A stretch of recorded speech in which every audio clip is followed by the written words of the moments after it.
The Shaking My Head podcast features interesting discussions about topics that have frustrated the hosts, Alex and David. Each episode is meant to question the quirks of society and bring to light subjects that intrigue or bother us. If you're here because something has you shaking your head, even if it's just life, you're in the right place.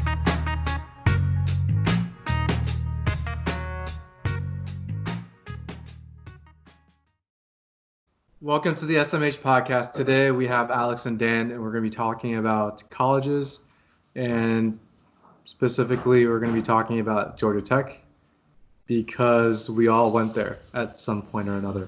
Actually, we were all there at the same time. So, welcome, Dan and Alex. Thank you. Thanks for having us. Thanks for joining our podcast. College, I think, in general, because, for instance, I spent half of my life at Georgia Tech and half at Miami-Dade College, and there was a huge difference. Half your life? My student life. Damn, you were on the 20-year program? 13 years to graduate from Georgia Tech. But I did it. I watched Van Wilder, and it was a real inspiration to me. Let's start out with what made you guys want to go to Georgia Tech? So for me, when I first went to school, I wanted to be an electrical engineer. And so at the time that I was going to school, which was in 2005, Georgia Tech was one of the top electrical engineering schools in the nation. Yep. But more importantly, there's a lot of good schools. It's for the chicks, right? And, Berkeley, Caltech and all these other schools. But back in 2005 anyways, Georgia Tech was actually one of the cheapest engineering schools available because it was a state school. Not to say some of the other schools aren't state schools, but Georgia Tech was a cheap state school for the quality of the education you're going to get. And I know there's been like several reports that have come out about like return on investment. And I know Georgia Tech has always been one of like top or premier schools to go to for return on investment as far as like what you're paying for the school and the quality of your degree and the salary that you're going to get afterwards. So those are some pretty that was pretty much why I went to Georgia Tech. Sounds like you should have done finance then, if you're looking at return on investment. But yeah, anyway. But I want to return on investment, so you're not a finance major, not getting even ROI back. Yeah. And real quick, Dan and I kind of, I think, went in the same direction. Like, we both started at Georgia Tech as electrical engineers, and we both ended up being industrial engineers at the end. So, just an interesting tidbit. That story will come up a little bit later in the podcast. Oh, I'm sure it will. Alex, what about you? For me, it was after I graduated from high school, I went to community college because that was pretty much what I could afford at the time. When I came from Peru to the United States, my grades would not transfer equivalently. There was some error, and right off the bat, they just gave me 2.0 on everything. Nice. Yeah, so I was pretty much screwed into going to any big school due to the admissions process. So I ended up going to Miami-Dade College for about year and a half or so. But then, just like Dan, I was doing research into public schools that had really good programs in engineering. And Georgia Tech at the time, it had the third best in the nation public. So that was very incentivizing for me. Also because I wanted to get out of Florida. I really didn't like the school culture over there and the state as well. It's too damn hot. So yeah, that's how I ended up at Georgia Tech. What do you mean by school culture, and what did you not like about it? Well, just out of curiosity. The school culture was more of basically party. Florida doesn't really have a good school actually that ranks on the national. I think the better one is UF, which is top 50, barely scraping it. UM is private. It is known in some aspects, but it is also known because it's so expensive. It's pretty much for rich kids. So you decided to go to basically the opposite of Florida schools. Went to a school that's like really high up in binge drinking and not partying and like very few girls. You got it. I had to drink away my sorrows, maybe. That's what they say. You drink away your sorrows, and that's why they're so high up in binge drinking but not partying. Exactly. Yeah. I would say that I think Georgia Tech, though, like people think it's not really a party school, but I do think it is a little bit of a party school. I think all colleges are party schools. It's just like the way the parties are. So I mean, it's not parties in the sense of like, like when you turn on, like watch a movie with a bunch of like, party fans. Yeah, I don't know. Van Wilder kind of thing. Yeah, like Van Wilder or like those old like super bad, those kind of things where it's like a bunch of people with like these crazy raging parties or whatever, where you have like a bunch of supermodels lined up in bikinis with like pools and all sorts of stuff. Party culture in Georgia Tech's like, yeah, I mean it's a school with like 70% guys, so well, when we were there at least. Yeah. When we were there. Not now here. Did they not cross the 50-50 mark yet? No way, dude. It's an engineering school. There's no way. There's no It's way. probably like 65-35 now. Like a 5% growth in like 10 years. It may even be 60-40 because I think that there's been a difference or change in applicants, and I think it's getting better. I mean, maybe not quite 60-40, but I think it's getting close. It's not about numbers. It's about quality. Yeah, it's bad quality. It's bad quality too. So I mean, that's thrown out the window too. I'll just say like, do you guys want to tell us about was it tech goggles and tech bitch syndrome, TBS? Like, I think anytime you go to a school that's prestigious, like whether it's a Cornell or a Harvard or a Caltech or anything like that, there's like, I'm not saying like you can't be attractive and smart, but I just feel like that's a rare breed. So. Like Ivy League schools? Just like Ivy Leagues or any of the top tier schools, you're going to get like a larger disparity in like the quality, as far as like an attractiveness of a female versus like if you go to UF or, what is it, Florida Gulf Coast or whatever down there in like Naples, Florida. or like Kennesaw State or something like that, right? Like, I mean, the bar's like really low, then like you can get a more wide range of applicants in there. And so. What are you trying to say? I'm just saying that, like. Smart people are ugly? Yeah, exactly. He's subtly calling all of us ugly. No, I'm just saying, like, you're extra barriers into entry, right? So it's like one of the barriers to get into Georgia Tech or to Harvard is you have to be highly intelligent, right? So, by that fact, you're going to obviously just segment an entire group of population out of being able to attend that school, right? So like now you're dealing with only like people that are at a certain percentage, and then like those people are obviously going to be, you're going to have a group of beautiful people, a group that are, maybe more average in appearance. And where again, like if you have a school that has a lower bar, then obviously you have a more like wider range of applicants. And then obviously like you'll see numerically, there's probably more people that different physical attractiveness levels. So, Kennesaw State has their fair share of ugly people too. It's not like universal. I'm just saying statistically, it would make sense, as you remove more other barriers, you're going to get more of a particular demographic. So. Okay. So, but anyways, goggles. That was a real SOB at Georgia Tech. Of course. So. That's one of the things that I missed about Miami-Dade College. Yeah.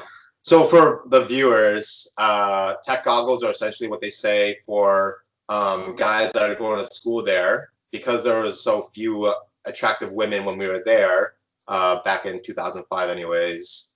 There was like, maybe because of desperation, a tendency to rate the attractiveness of women perhaps higher than they really are. And then on the flip side, they, what was it called? Like tech bitch syndrome or something like that, TBS. Yeah. And then, like, because of the fact that women were, like, in this power position in which they knew the guys were kind of, like, thirsting over them, they could, like, thirsting over them. Yeah, let's say, call it what it is, right? So there's a bunch of thirsty guys, And yeah, you know, I think some of the girls there kind of like abused that power dynamic in the relationship. And so they got kind of like, and then, you know, people, you know, a lot of tech guys, they graduate and they move on with life, and then, you know, and they make a lot of money, and then, you know, more opportunities that open up for them. Circle of life. Yeah. So real quick, before we continue forward, David, do you want to kind of go over, like, introduce why you went to Georgia Tech, or you want to just move on? Sure. I mean, I chose Georgia Tech probably along the same lines as you guys in terms of the affordability aspect. When I actually applied, when I was coming out of high school, I had applied to art schools. And art schools? Yeah. Okay. I would have gone into art. But art schools are all private, and they're all, like, super expensive. And then I applied to, like, UGA and Georgia Tech. And in the day, I was like, ROI, Georgia Tech's probably a better school. And then it's in state, right? So it's affordable. So that was kind of my path. I mean, I would have been 2 paths ahead of me of art or, I guess, engineering, which are pretty opposite. And I just decided, end of the day, money talks. I mean, being an artist is hard, and like my mom is an artist, so she struggled and she couldn't find jobs. She tried to do like independent stuff. So at the end of the day, I was like, yeah, money talks. That's why I chose tech. But I didn't know you're artsy fartsy. engineering is an art. Sure. Yes, engineering is an art. I mean, I did IE, so I guess it's imaginary art. Who knows? I wasn't going there, but apparently you self-roast.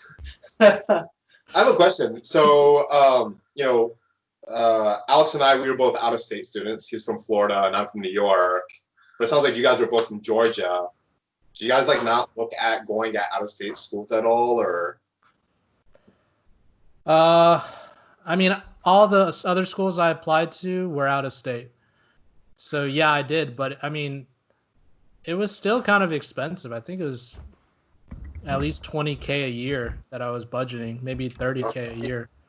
So, and at that time, like when I went, I mean, it was the same time you guys. So at that time I got Hope for in-state Georgia students, if you have 3.0 or above, you would get, I think, half of your, almost all your tuition paid for. So it was cheap. It was really cheap. You're just paying for like housing and food. And that really changed the game. I mean, if you're looking at out of state where you're paying $30K a year and then in state where you're not paying tuition, it's super affordable. Nowadays, I think Hope is a lot harder to get just because, well, not only is Georgia Tech a public school, you have to limit the number of kids getting the money. Yeah. But I don't know if school is easier now for students, but I think the Hope requirement is above 3.0 now. I think it's like 3.3 at least. Okay. Yeah. The Hope scholarship is a big determining factor for why I stayed in state. I think it was the same for you, Alex. Yeah. So real quick, for those people who don't know about the Hope Scholarship, it's funded by the Georgia Lottery. So that's how we get funding for that, and you basically have to have, I think, residence, and like David said, you have to maintain. I think you had to get a 3.0 in, was it 3.0 or 3.5 in high school? 3.0. To be able to. Yeah, it was. Was it 3.0 in high school to be eligible for Hope, and then I think you had to maintain a 3.0 when we were in school. Correct. And then I think they gave you a probationary period. If you didn't meet it, like me, you lose it. So, but I mean, even so, college was, I think, the tuition was $4,000 a year for in-state. It was ridiculously low. So yeah, it's not expensive at all. And then like Dan was saying, Georgia Tech was one of the, from what I heard, it's one of the less expensive, like prestigious, I guess, colleges that a lot of out-of-state students could go to, because a lot of the colleges, I'm sure most of you know, is probably like $40K a year for an out-of-state student. And I think Georgia Tech was like 25 to 30K, if I'm not mistaken. Depends. It's 12,000 K per semester, and if you factor in housing and all that stuff, that was like around 5K. Okay, so basically 25K for tuition a year. Yeah. So Yeah. it's considered it's like 15K cheaper per year than other schools. What was crazy was like I remember when I first started school, I think tuition was like maybe 11,000 per semester. But when I graduated in 2009, I think the tuition had gone up to maybe 14. Yeah, they were raising it up It for was sure. going up every semester. They were increasing the tuition by about $1,000 or so, until it got to about I think 14 to 15,000 a semester. I wonder what but it is still right now. cheaper. I'm gonna take a look. And then Really expensive. I think it's like if you're out of state, it almost costs 40 grand. I think wow. a year. Just in tuition? No, that's for room and board and the tuition. No, that's So imagine the tuition is probably something around So 30 probably. like maybe like 17,000 or something like that. All right, semester. so last year in-state tuition was 12,424, and out of state was 33,000. This is just Google. Oh, Wow. but that's gotcha. That's just tuition though, right? 33 It for says just tuition, yeah. 33,000. So like, and then if you throw in room and board, that's almost 40 grand, right? Yeah, very nice. I heard there's like a Taco Bell on campus now too, or something like that, right? Really? I don't think. Yeah, I thought like where like underneath like the North Ave apartments or whatever. Don't they have like a Taco Bell down there or something like that? I don't think it's Taco Bell. What I heard, well, actually, I've seen it. So they built a new dining hall next to the North Ave, the Georgia State, the old Olympic apartments. Yeah. So there's like a completely new dining hall. It's not even the old, the Britain. Cathedral dining hall. What was it called? Yeah, Britain. Britain, No. yeah. That place was the worst. I Who still have conversations with friends to this day about how terrible Britain was and like how disappointing Georgia Tech's meal plan is, and kind of like I don't know anyone who after the first year of like being required to like have like freshman dining plan like kept the dining plan after that. I think most people transitioned to like cooking their own meals or whatever because I don't think. Or like if they did have a meal plan, they got like the minimum one, like like 7 meals a week or whatever. Mm-hmm. That's why I did the 10 meal plan when I was a freshman.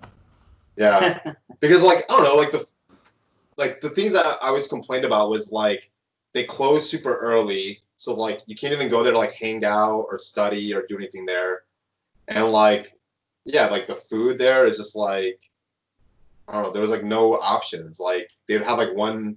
It was almost, it was literally like a high school cafeteria, right? Like you're paying thousands of dollars for this plan to get like high school cafeteria quality. Slice of pizza. Yeah, So- like a grilled cheese sandwich. Like I lived off grilled cheese sandwiches and like cereal, my freshman year. Cause I think what they tried to do to combat that is that new dining hall is kind of like a food court. It's got different varieties, but I think you have to pay more than a standard meal plan. I think it's like a second tier meal plan or second tier pricing. I mean, I'd be willing to pay more money if they actually had, yeah, I mean, like you get what you pay for, right? So if they actually have like a legitimately good meal, like quality dining services, I mean, I'd happily be willing to pay more money for that option. Like, especially as a student, like we don't have to worry about cooking anymore. I always thought like, you have a facility like, Britain Dining Hall or whatever the dining establishment, like Woodruff or whatever. I mean, it should be more than just a dining facility. It should be a place where people can go to like hang out. I think it's ridiculous. You go to this dining hall and it's like, I don't know, it's like you're almost at like a summer camp, right? It's like you got like these large, like picnic table type things, like 100 people sitting at like one table. I felt more as like in a military mess hall than you are like at a student like dining facility where it'd be much more like appealing to have like tables where it's like more intimate, where you can like go with like friends or like a group of people and like study with like, imagine if they had like USB or power hookups where you can like bring your laptop and just like sit there and spend hours working there or whatever, opposed to like where it felt more just like fast food. It's like you get in, you shovel some calories in your mouth, and then you go back out and do like what you need to do. And I had like that kind of just like revolving door experience, so it wasn't like enjoyable at all. Sounds like Dan has a lot to say about Georgia Tech. Well, I mean, just all that end up happening is you end up buying like a hot plate from like Target, and then you're like cooking ramen in your dorm room or What are you whatever. talking about? Just go to Lucky Buddha at like 3 a.m. Or you can go to Oh Lucky. god, that's Lucky the Buddha. worst. I still Actually, go don't to think I ever went Wingnuts there. sometimes. Wingnuts is Yes, the bomb. This is good. You go I on used to- Wednesdays to get the pound A and free a half. half-pound boneless. Yeah. I used to eat Wingnuts up until there was it was my freshman year. I think it was second semester of freshman year. I got like really bad food poisoning from Wingnuts one time, and it was so bad that I missed a one of my my Calc 3 tests. It was really bad food poisoning, so I like literally could not go take my test. And I had done the most You're like taking calculating stuff in humiliating, here. embarrassing email to my professor to ask for like a makeup, and like I got really lucky because he believes my story, which I say it's like a story. I didn't make it up. Like it legitimately happened. I got Look, and now we go back to your professor as he's reading his like email, and he looks to the right and you see the Wingnuts back. So, yeah, I just told him. I even told him I was like I had Wingnuts last night, and I think it was like I don't think it was like cooked all the way, so I think I got food poisoning. Like I have like really bad diarrhea right now. I can't I'm throwing up. I can't like take this test. And then I'm like, okay, that's fine. Like I hope you feel better. I'll set up a makeup exam for you like next week or whatever. And I was like, okay. And I just like showed up to his office and he let me like take the makeup test in his office. So I think that's better than most professors at Georgia Tech. I think a lot of them are just like, yeah, sucks to be you. Move on. it was Professor Morley, I believe. Oh, that's why. Because Professor Morley is like the most reasonable math professor there. I wonder if I don't even know if he still teaches there or not. I hope he does, but yeah, he was like the best Calc 3 professor possible, I think. The only drawback is you have to like his class was at 8 a.m. so you have to like wake up. Yeah. Wake up! It's so worth it. Like anyone that's watching this, if you're going to Georgia Tech, and if Professor Morley still take his Calc 3 class, you will not regret it. Georgia Tech it's brutal, even at their core class. Yeah, because they have a class. So what I meant by weed out classes, they have classes that are designed to basically weed out the students that can't make it. Usually they're freshman and sophomore year. So some of the classes are just way harder than they need to be, just because they want to, get all these people out of Georgia Tech, and then, your junior and senior classes that are a little bit more, what am I trying to say? The classes that are more like geared towards your major are actually a lot easier and make a lot more sense. Because they may be a lot easier tech-wise, but coming from a community college, it's still going to be harder than a community college. Yeah, I'm just talking about in relation to the classes you take at Georgia Tech. Mm-hmm. But also, so one thing I want to say is, we can go back to what we were talking about a second ago, but another thing is, I don't know, I just felt like a lot of the stuff I learned at Georgia Tech, or the stuff I was in school for, I really only thought like 20 to 30% of what I learned was useful to me. The other stuff was just garbage to get you to your degree, just kind of credits.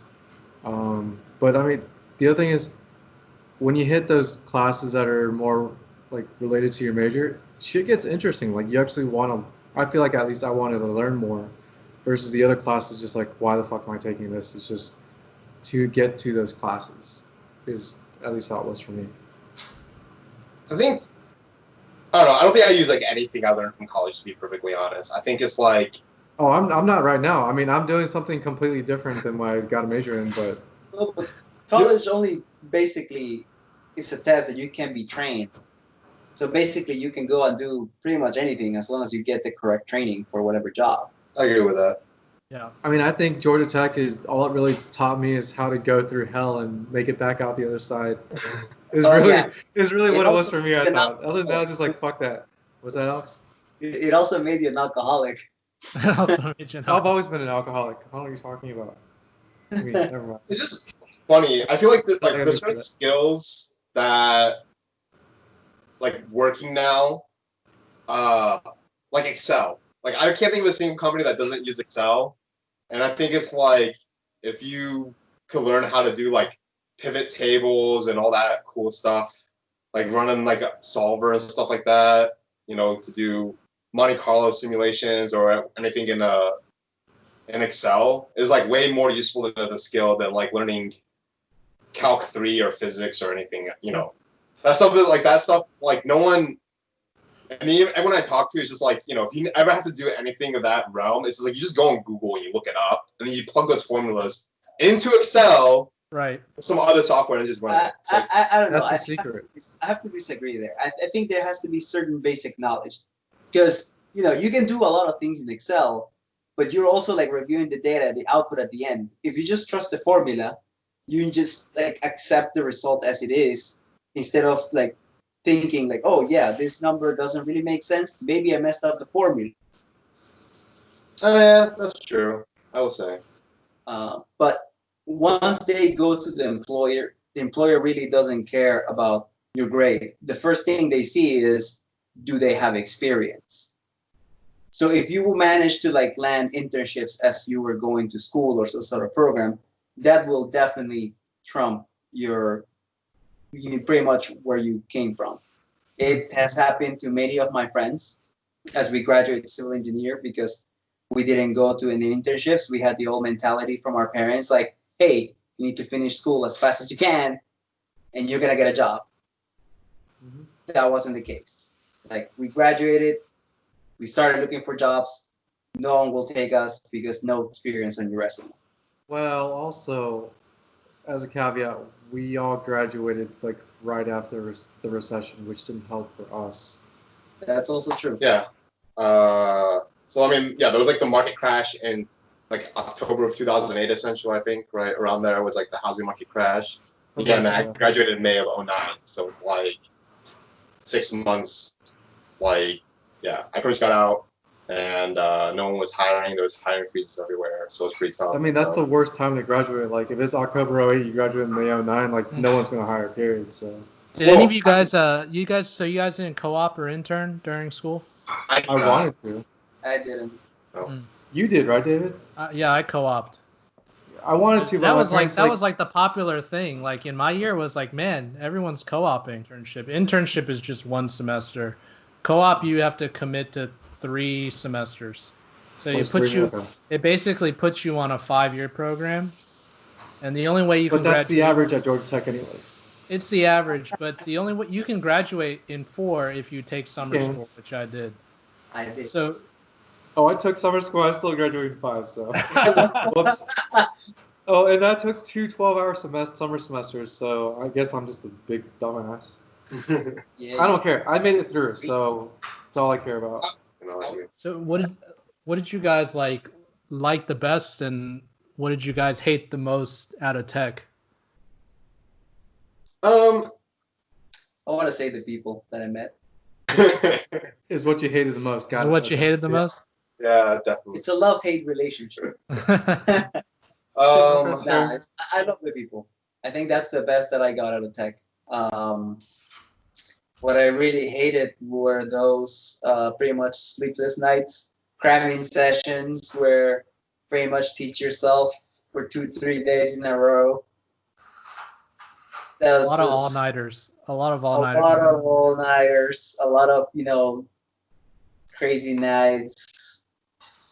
Like drinking your sorrows away was an actual thing. We will go like, oh, we got a bad grade on the test. We go drinking. We got an okay grade on the test. We go drinking. We got a good test. Let's go drinking. Celebrate.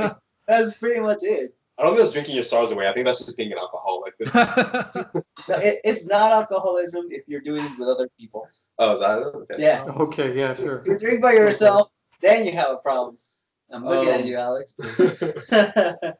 I think I'm drinking and talking to you guys, so fuck off. I don't know. I mean, like, for the most part, like, I actually really enjoyed the class that I took at Georgia Tech. I think it just kind of depends on your personality. I'm a person that overall just enjoys learning, so that having an opportunity to, like, learn from professors that, some of them were, like, expert, the premier professor academically in some of the fields of study that they're teaching.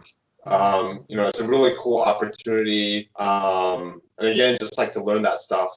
I think the other thing that's pretty cool is I mean, I'm not gonna lie. Like when I was a kid, I was a nerd, so which is also a contributing factor to like why I went to go to Georgia Tech. I mean, you mentioned earlier, UF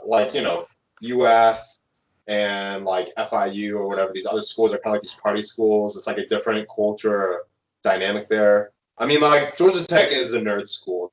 A lot of like, people that build their own computers and like video games or like fest and stuff like that.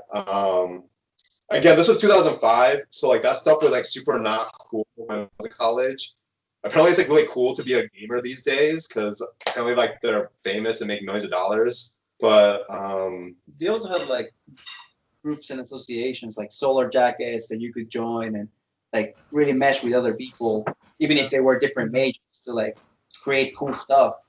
Yeah, I mean, you just have like a lot of opportunities to meet other people. It was just I think what I enjoyed about Georgia Tech was not like, obviously like my friends, but it wasn't just like friends, because you can make friends at any university. The word is nakama. Oh. But I think it's just like an opportunity to engage with people that had like similar interests that I had, right? Like, just growing up through high school, whatever. So I was able to continue to like foster those interests I had, even going into college. I didn't have to like go to school and like reinvent who I am or whatever, right? Like I could just keep being me and like be with other people that like welcome me for being me. Yeah.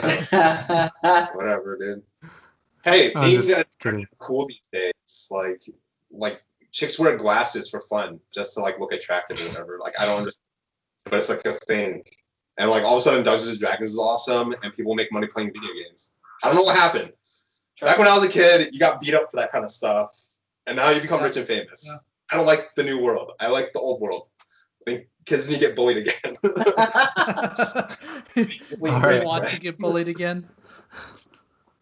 But so I think that was like the aspect I really liked about like going to Georgia Tech specifically, as opposed to going to any other university, was just just being with a bunch of other people that were like me, just like nerds that built custom computers, play video games, that kind of stuff. We had LAN parties in our year, at least. Awesome. Yeah, of course. Yeah. Remember Game Fest? There was like big LAN parties. I forgot who hosted it, but they hosted it in like Klaus. That's GT Game Fest. I used to go to all of those. Oh, yeah. Another thing that was awesome, and this is another huge factor, I think. I don't know if I don't think it weighed into my decision to go to Georgia Tech. But it was definitely a huge perk once I got there, was their internet connection was fantastic. Yeah. Because what it was, I think it was like T something? It was like a T3 or something. I don't even know. Yeah, I mean, it's super outdated in modern standards. Yeah. But, like 1 gigabyte. But for the time period, it was excellent. And like I mean, again, this was like the peak of like pirated content as well, 2005, like. Yes. That pirate thing. Like LimeWire and like Kazam. Torrenting. Yeah. Torrents and stuff like that. So having like that really good internet connection and helped a lot. And then also like the Georgia Tech community was also of a similar mindset of exchanging of copyrighted content. So there were like problems in our year where like some people got. Yeah, they would get flagged by the ethics. By like they'd get like a phone call, whatever. Yeah, but usually they give you like I think 3 strikes, right? They had a 3-strike policy. Yeah. So, which is pretty forgiving, I would say. Yeah, definitely for like copyrighted content. Yeah. I heard like I think throughout those years there was like a little girl in Sweden that downloaded something illegally and she almost gone to jail or that. Probably. It was on the news. It was crazy. Fortunately, Georgia Tech has good lawyers, and they kind of set up a nice buffer between us and whoever content creator were trying to like file lawsuits against us. So yeah, zoom to the law. It's like, come speaking on, of which, man, they're just kids. Did you guys ever get caught? Kids, they got nothing else to do. Did you guys ever get caught downloading anything when you were in school? Or share your shame story of when you got your phone call from the Georgia Tech ethics board or whatever for your illegally downloaded content. I never got caught, dude. Yeah, me neither. I never got a phone call. Really? How about you, Alex? Did you get caught downloading anything? Once, and it was for someone else. So. Okay. Oh, the porn was for somebody else. I got you. I got caught downloading Usher's complete discography of all things. Usher. Usher. I don't know. I was like, man, I want to listen to some Usher, and then I was like, I don't want to download one song. I want to listen to the entire discography, all the music he made, and then I don't know. Apparently, somebody didn't like that very much, and I got a phone call. So I think he was a fan of Usher. He was probably like, "What? You're not paying for it?" I had a friend of mine who got caught for downloading Rosetta Stone Japanese. Oh. So he downloaded the application for Rosetta Stone Japanese, and he got caught for that. So, and it was hilarious because like, so they don't really like. I just remember they don't really like enforce like trouble. Like they talk to you about it, like you shouldn't download content, but they don't actually come by and make you like delete that stuff. So you still have it. Oh, so you just get a phone call. That's it.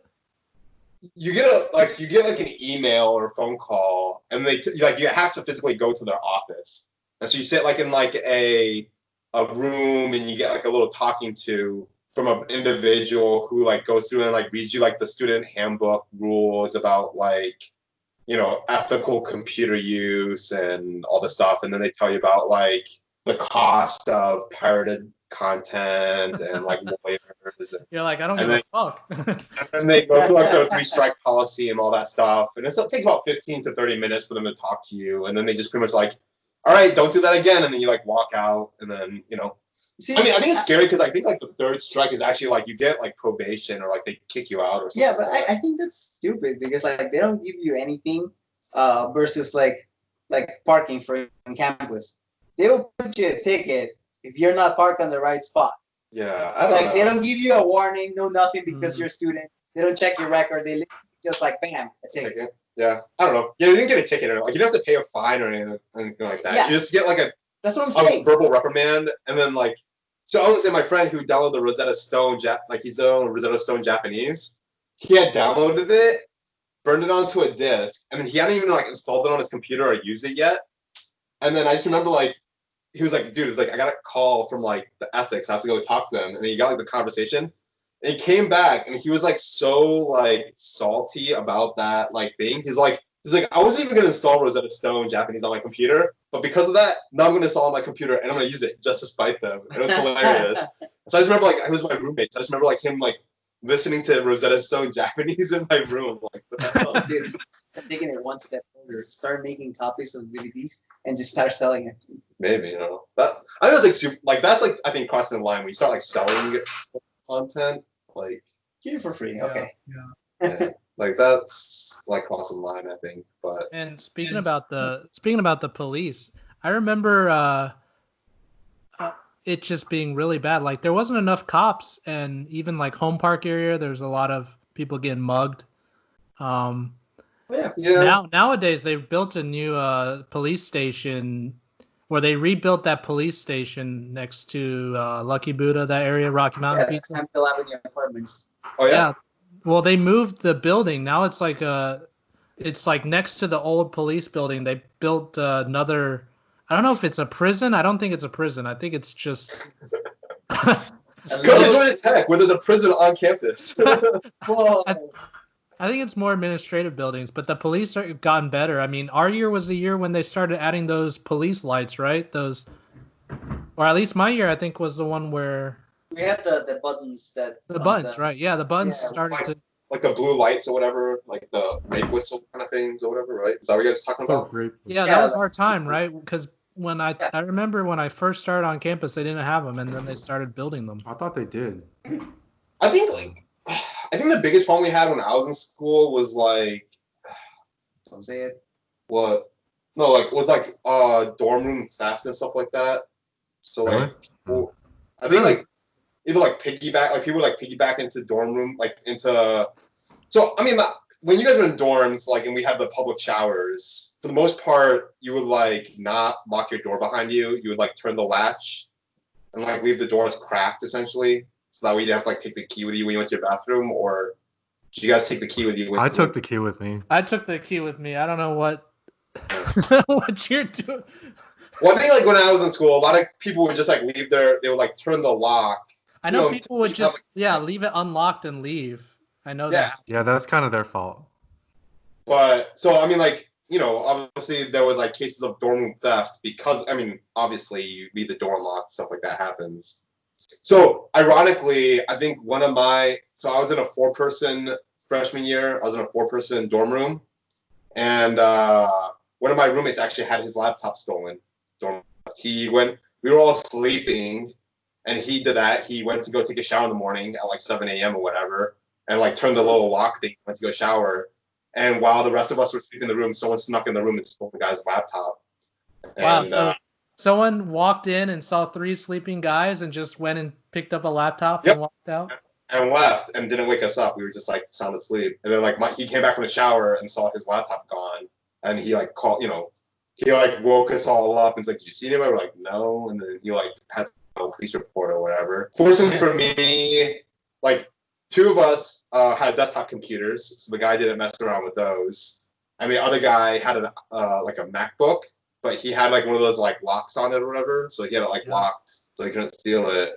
But the other guy, I think he had like, I don't know, like a Dell laptop or whatever, and he didn't have a lock on his, so he just got yoinked. So I How do you know we it had wasn't an problems with inside bikes job? being stolen a lot. People's bikes were getting stolen.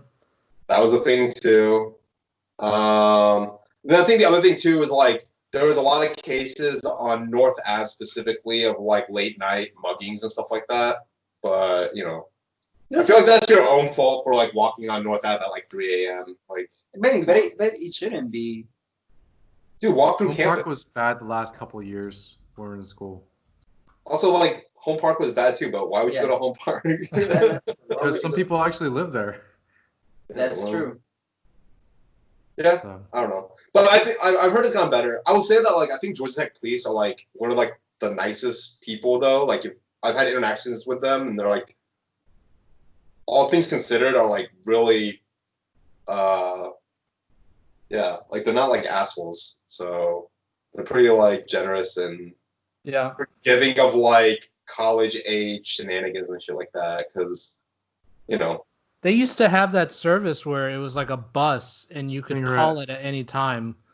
And like I remember a time where we went out and I think we went drinking or somewhere and we were in like a bar and we couldn't get back, so we called the bus and we were obviously like shit faced and they were like whatever, like as long as you got back safe. So they drove the bus out, picked us up and drove us back to our dorm. yeah. Damn, You're that's right. super nice. I didn't know that. Yeah, they were super. Dude, I remember like they would 'Cause- even do yeah. like the cops would even like I don't know if they volunteer or you have to call them, but you could arrange for them to be like quote unquote like a bouncer for like your house party, like for parties and stuff like that. Yeah, I don't think you wanted that because, like, at Georgia Tech party, there was a lot of like even underage people. Yeah, but I'm just saying like so the reason why they would do it is because obviously they're trying to discourage underage drinking. True, but then So like they would set up a table or whatever, and there'd be like a Georgia Tech police officer there, like checking IDs and stuff like that. Wow. But I just think it's like, I mean, talking about like a culture of like alcoholism and biz drinking and partying, like the cops were like super cool about that, and I mean, like let's be real, like there's people out there with like fake IDs that like sneak in, and I mean, like, I think from my experience, I mean, like there's many times that I've had friends that got caught that were underage drinking, and it's not like they didn't get put in jail or fined or it's like you're saying, like for the most part they got like a talking to, and they just made sure that they got home okay. So I mean, there was one time I threw a house party and someone called the cops on us. The cops showed up because we were being really loud, and like the cop asked to see everyone's ID. So like I was like, oh yeah, sure. I'm like, give me a second, let me round up everyone's ID. So like I actually had all the people that were underage go hide in the bathroom and got everyone that was over 21 to like line up. And all this shit. And the cop was like, it was so funny because at the time I was like kind of drunk, so I thought I was like really smart. And so I told the story, I'm like, oh dude, I was like such a genius. But then like when I remember the story, I remember the cop said something like, I don't know, he's like, I felt like there was more people in this party than that are here right now.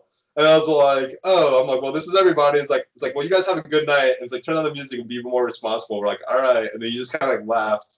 So it just kind of like, again, reinforces the fact that the cops are cool, because I'm pretty sure the cop knew, like, there was more people in there that was going on. Yeah. But, he didn't give a shit. He just wanted to, like, turn on the music, don't be assholes or whatever. We weren't, so. That's all for this week. Thank you for listening to the podcast, and tune in next week for more stories about what has got us shaking our heads.